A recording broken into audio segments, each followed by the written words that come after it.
24 ঘন্টা অতিক্রান্ত, রাত পেরিয়ে দিন, এখনো পর্যন্ত সিওর মুখ্য নির্বাচনী আধিকারিকের দফতরে চলছে বিএলওদের তুমুল বিক্ষোভ ধর্ণা।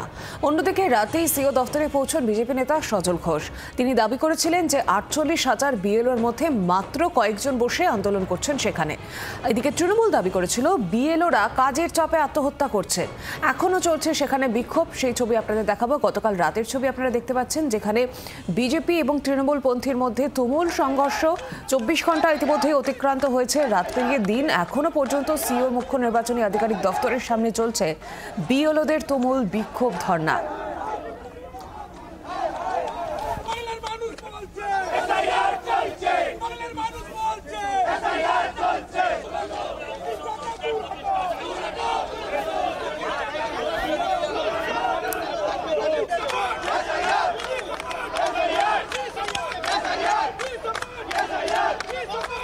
গতকাল রাত থেকে এই পরিস্থিতি উত্তপ্ত। রাতেই সিও দফতরে গিয়েছিলেন বিজেপি নেতা সজল ঘোষ এবং তৃণমূল পন্থীরা কয়েকজন যান, এবং সেখানে বিজেপির তরফ থেকে দাবি করা হচ্ছে যে 48,000 বিএলওর মধ্যে মাত্র কয়েকজন বসে সেখানে আন্দোলন করছেন। আর এদিকে পাল্টা তৃণমূলের দাবি যে বিএলওরা কাজের চাপে আত্মহত্যা করছে। তবে এখনো পর্যন্ত কিন্তু সেই বিক্ষোভ চলছে। এই মুহূর্তে যে ছবি দেখা যাচ্ছে যে তারাও এখনো পর্যন্ত অবস্থানে অনড়।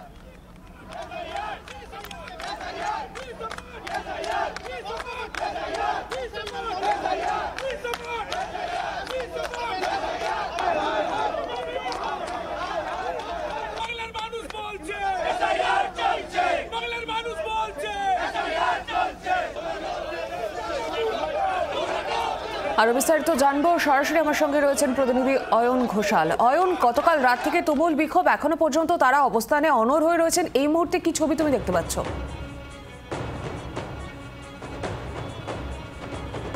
রাজ্যের শাসক দল একেবারে শুরু থেকে অভিযোগ তুলছে যে যেভাবে মাত্র 1 মাসের মধ্যে এই গোটা এসআইআর প্রক্রিয়া সম্পন্ন করার জন্য বিএলওদের চাপ দেওয়া হচ্ছে, এবং যেভাবে বেসিক্যালি নন টেকনিক্যাল ফিল্ডে কাজ করা বিএলওদের শুধুমাত্র ইনুমারেশন ফর্ম বিলি করা এবং সেগুলো সাবমিশনের পর জমা নেওয়াই নয়, তাদেরকে ওই মোবাইল অ্যাপে ডেটা এন্ট্রি করার জন্য চাপ দেওয়া হচ্ছে। তাতে মানসিকভাবে অনেক বিএলও বিপর্যস্ত হয়ে পড়ছেন। তাদের মধ্যে অনেকে আত্মহননের পথ বেছে নিচ্ছেন, এবং বাকিদের মধ্যে অনেকেই তারা অসুস্থ হয়ে এই মুহূর্তে রাজ্যের বিভিন্ন জেলার বিভিন্ন হাসপাতালে চিকিৎসাধীন।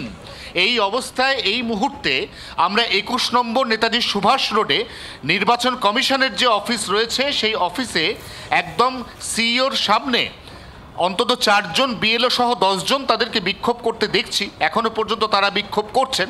আর এখানে গতকাল রাতে স্থানীয় বিজেপি নেতা শিয়ালদার নিজের বাড়ি থেকে বেশ কিছু বিজেপি কর্মী সমর্থকদের নিয়ে এসে এই বিক্ষোভের পাল্টা যে বিক্ষোভ করছিলেন তার জেরে পরিস্থিতি ঘোরালো হয়ে উঠেছিল, এবং ঠিক সেই কারণেই নির্বাচন কমিশনের নিরাপত্তা রক্ষার্থে বউবাজার থানাকে গতকাল রাত থেকে এই গোটা এলাকা, যেমনটা আমার ক্যামেরা বন্ধু দীপ দেখাচ্ছে, একেবারে গার্ড রেল দিয়ে ঘিরে দড়ির বাঁধন দিয়ে এই জায়গাটাকে সিকিউর করতে হয়েছে বউবাজার থানাকে। এবং আমরা এখনো পর্যন্ত দেখতে পাচ্ছি নির্বাচন কমিশনের অফিসের ভেতরে এবং বাইরে প্রচুর পরিমাণ পুলিশ কর্মী মোতায়েন রয়েছে, যাতে কোনোভাবেই নতুন করে নির্বাচন কমিশনের যে পরিধি সেই পরিধির মধ্যে কোনো আধিকারিকের কাজ করতে অসুবিধা না হয়।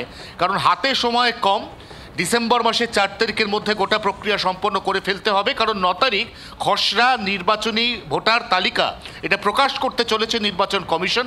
তার আগে নির্বাচন কমিশনের অনুরোধে বা আবেদনে সাড়া দিয়ে এই মুহূর্তে গোটা অফিসটাকে কার্যত সিল করে দিয়েছে বউবাজার থানার পুলিশ। একেবারে অয়ন, তুমি পরিস্থিতির দিকে নজর রাখো, সঙ্গে থাকো। সেই ছবি দেখাচ্ছেন আমাদের প্রতিনিধি অয়ন ঘোষাল, যে এখনো পর্যন্ত কিন্তু তারা বিক্ষোভে অনবরত তারা বিক্ষোভ চালিয়ে যাচ্ছেন। গতকাল রাত থেকে সেই তুমুল বিক্ষোভ চলছে, এবং গতকাল রাতেই সেখানে পৌঁছেছিলেন বিজেপি নেতা সজল ঘোষ। তিনি ঠিক কি বলেছেন শোনাবো আপনাদের।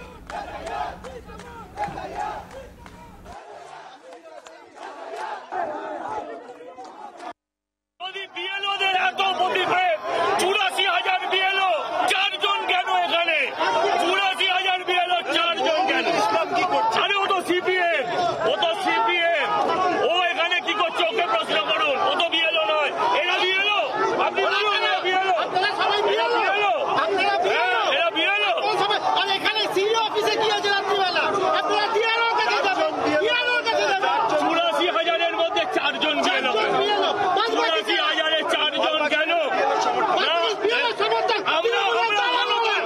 সমর্থক, আমরা গণতন্ত্রের সমর্থক, আমরা গণতন্ত্রের সমর্থক, আমরা ভারতবর্ষের সমর্থক।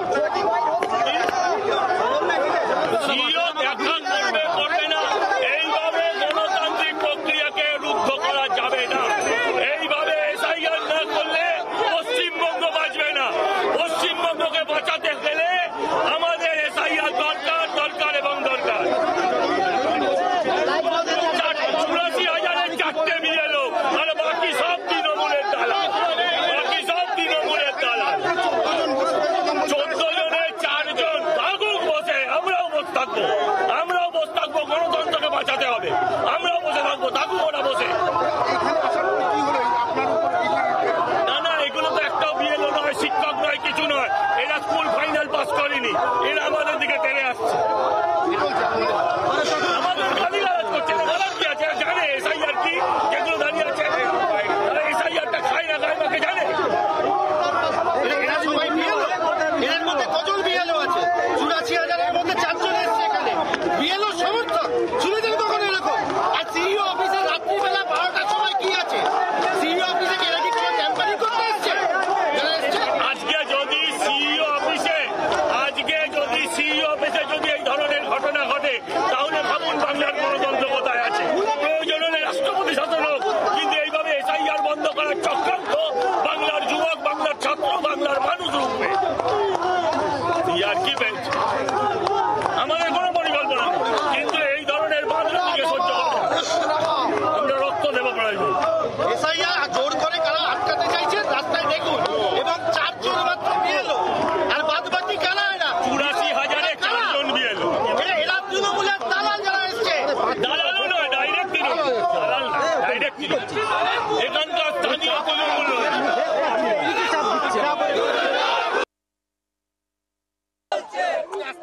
গণতন্ত্রকে বাঁচাতে হবে। এরা গণতন্ত্র লুট করতে এসছে, এরা গণতন্ত্র। রাত্রির হোক সকাল অব্দি আমরা থাকবো, আরো আমাদের নেতৃত্ব আসবে, বাংলার মানুষ আসবে। এসআইআর দরকার, বাংলাকে বাঁচাতে গেলে এসআইআর করতেই হবে। এসআইআর এর এই মুহূর্তে কোনো বিকল্প নেই। এসআইআর চাই, এসআইআর চাই এবং সেসব দিয়ে এসআইআর চাই। বিএলওরা তারা আন্দোলন করছে, ওপরে দাঁড়িয়ে বিএলও 4টে, 84,000-এর মধ্যে 4টে বিএলও কেন? 84,000-এর 4টে বিএলও কেন? একেবারে তার যে এটা দাবি যে 84,000 বিএলওর কথা বলো। শিক্ষকদের একটা কর্মসূচিতে পুলিশ গুন্ডা বাহিনীকে এখানে থাকার অনুমতি দিচ্ছে। ওরা হুলিগান, ওরা শিক্ষক নয়, ওরা টিচার নয়।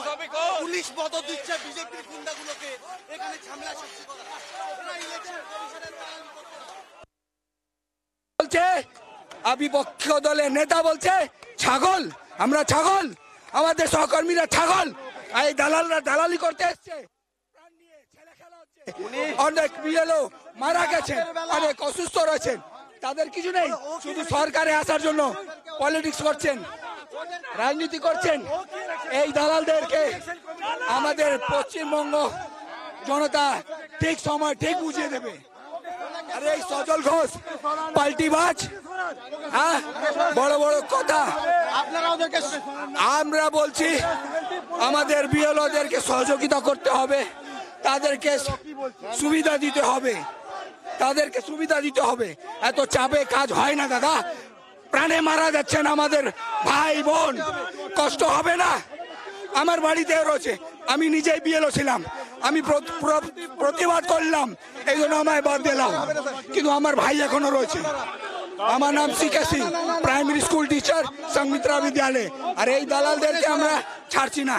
ছোট ছোট বাচ্চারা, সবার বিএলওতে পরিবারের লোক নেই, ওরা মানুষ নেই, ওদের অধিকার নেই।